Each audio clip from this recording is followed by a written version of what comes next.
So this is my last morning on the feedlot farm in Polokwane, the northern part of South Africa, and I'm gonna tell you my permaculture story first, and then I'm gonna go over to the kings and the lodge and the Tuli Block and some elephants. So if the permaculture part is finished and that's the end of your story, then you're welcome. So when I arrived, I wanted to start farming cattle in Namibia, and so we did the math and we went back and forth, and I was in a very, very bad state in my life after I looked at everything, and I looked at how my business is currently running, and I came to realize a couple of things. First of all, farming is not for sissies. Farming is extreme sport. And second, my business isn't doing what it should be doing, and then I was sort of in a deep ditch because all of a sudden my whole plans are shattered, and everything that I worked up and sort of drove 2,000 kilometers for is messed up. But we sat, and the owner of the farm is a very, very strong businessman, and we sat and we worked out how we can do it, how we can make the business work, how we can later on integrate cattle into the mix, because I really want to do some high pressure grazing, herd grazing in Namibia, and see how we can affect the veld and how we can affect the grazing there, because we've got a big problem with invasive species. See, I'm going to jump over this gate now because otherwise I'm going to have to use 2 hands. And so, I don't want to break it either. Okay, hold on. Okay, so I'm through the gate. Okay, so I came to realize that one of the big hiccups with permaculture is money. So permaculture, as I believe currently, is the easiest to start for somebody that's got an extreme amount of money, that doesn't mind, or that's got the abilities to put in all the swales and buy all the trees and put in the irrigation and spend all the time building chicken tractors and so on. Or for somebody that's extremely poor, somebody that's got 5 chickens and 2 goats and a shovel, and they have no other option but to sort of do it the permaculture way.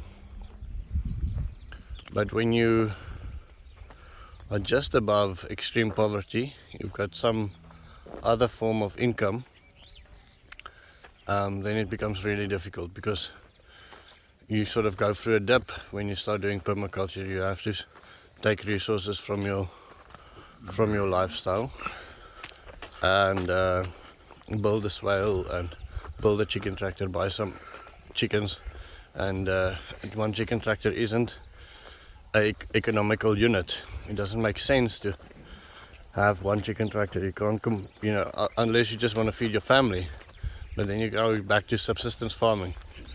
There's no economic benefit of permaculture as it is. And before you swear at me in the comments, just listen to my story finish first. But anyway, so we ended up yesterday next to the Tuli Block, watching the river, looking for the hippos and listening to the fish eagles talking about these things. And so the farmer became very interested in my red wiggler farming, and so one of the things that I leave here is that they are going to start a big red wiggler composting system behind these cattle. And the other thing that was very interesting is that they used to use effective microorganisms to clean the kraals and help with the composting and so on, and so they are starting with that again. They're actually buying some again today, and I'm also buying some and see if I can go and introduce it to Namibia because it's not available in Namibia yet. But anyway, so we spend the whole time talking about bugs and you know, how we can make it work. Not only my real estate business, he gave me fantastic advice for my real estate business, and it seems like I might be able to stay in Otjiwarongo if I apply what he's teaching me. But his point is, if we do want to go the permaculture route, then we need the first element to produce income. So like my worms are producing income, he suggested that we then go to other insects that's low cash input and that breeds like crazy, and then it can become a lot. So our step then will be I'm going to go there today. He wants to really be part of the cockroach business, so I'm buying some cockroaches for him, and I'm gonna buy some more crickets and mealworms and different insects, and then that will be the first element of my permaculture system. And then after that we can add chickens and trees and all the things that you want to have in a permaculture system. And so that was my main realization yesterday.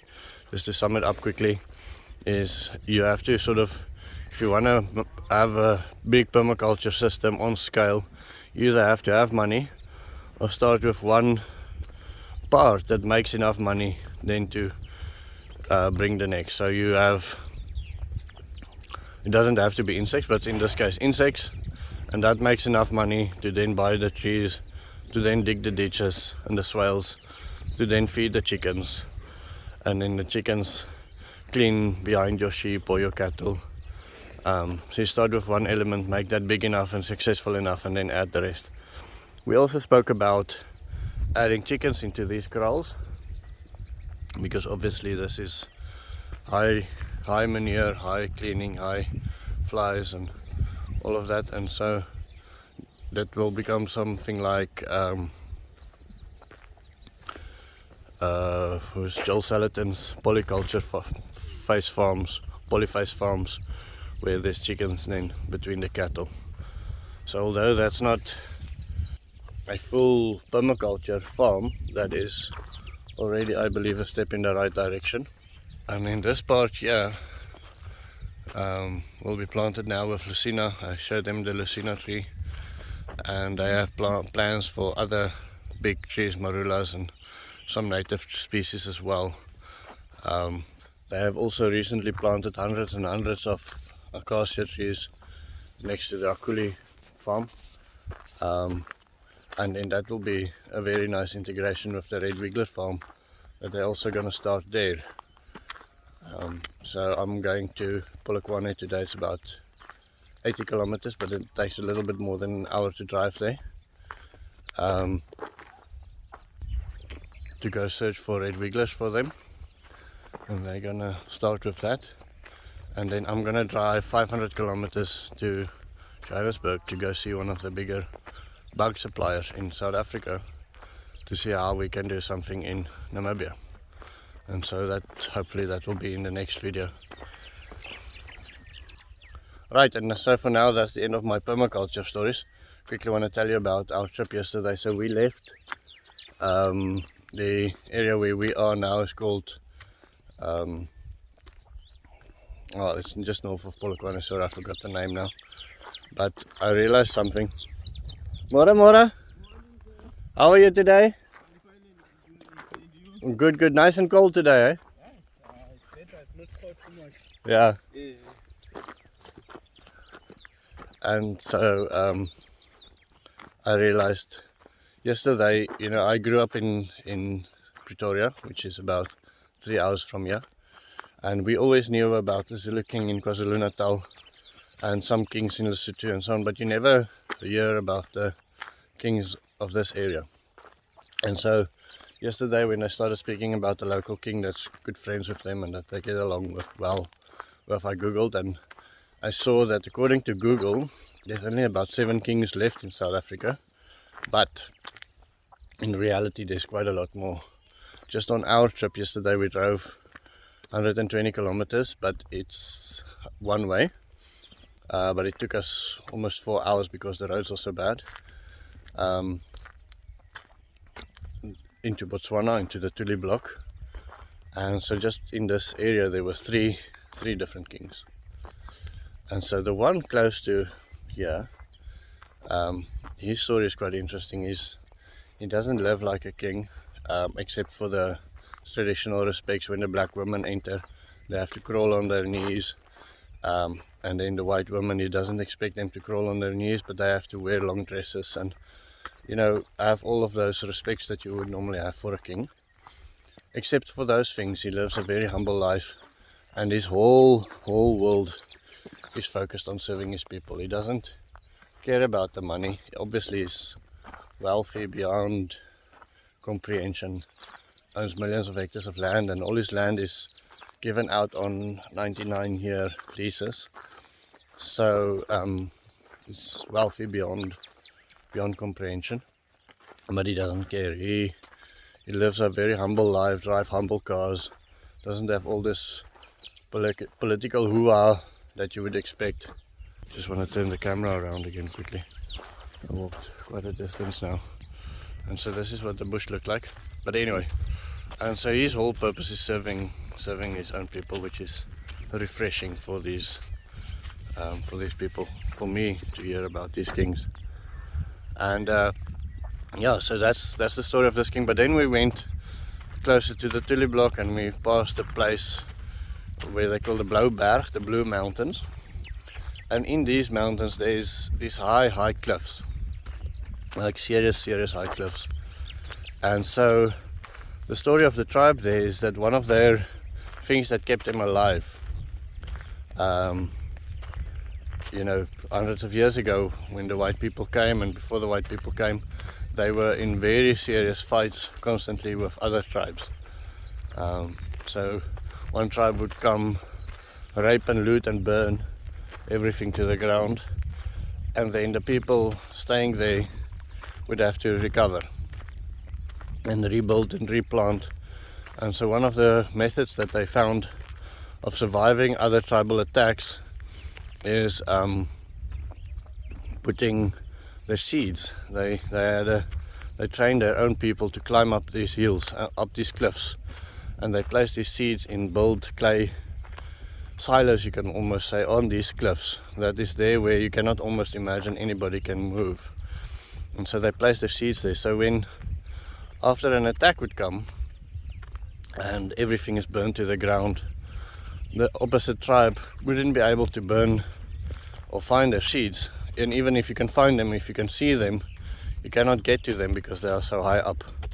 And so over the years they would always have something to fall on, back on, and it would be a safe place to store food and seeds and so on, to start recovering again. And to me that was quite an interesting story. I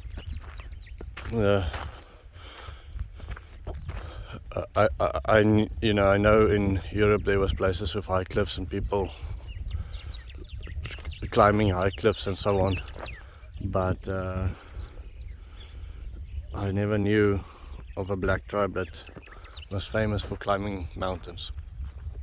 And so that was quite an interesting story. So that's the end of my story on the kings. And the history on the internet, or the stories on the internet of them, are very inadequate. There isn't enough, which is such a shame. I think they must really go through the effort of doing that. But anyway, so yesterday we went to this lodge in the middle of freaking nowhere. The last 30 kilometers driving there takes about an hour because you have to drive so slow, the road is so bad. And that is with a Land Cruiser 4x4. And you get there and it's this amazing lodge on this river. And so the story behind it is they had a boy in school with their son, and he didn't have a great family life, so they sort of adopted him. He became part of the family, and then when he became older he started working for them. And then at some stage the owner of this farm said to him, listen, I'm gonna let you go because you are worth more than this. And he was devastated. You know, this is now his father basically chasing him out of the house. Somebody that he saw as his father chasing him out of the house, telling him, "You're better than this, go do something else." And so then he worked, he went and he did some other work, and one day he phoned and he said, "Listen, I'm in trouble." And so his adopted father said to him, "Listen, but come back, bring your wife and kids and come back, and don't worry, we'll make it work." And so he never came back, but that sort of gave him the assurance that, you know, his father is still looking after him, which I think is such a nice, comfortable way. And then at one stage he went now to the people that's now his brothers, and he said to them, "I know I'm a grown man, and I know you always treated me like a brother, but I want your official blessing so I can adopt your parents as my parents." And so they did. His brother said, "No, it's fine, you know, obviously you're our brother, adopt our parents, call them father and mother," and so on. And he did. And his family, his wife's family, is in Botswana, so he worked there, or he met a guy there owning a big brick factory.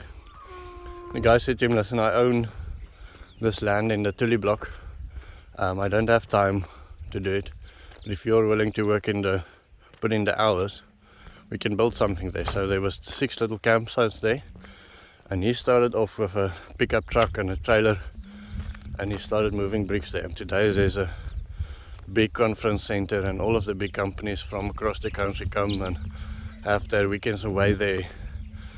Camping and 4x4ing is very popular in Botswana, and so they built chalets, quite a lot of chalets, and now they turn a lot of money.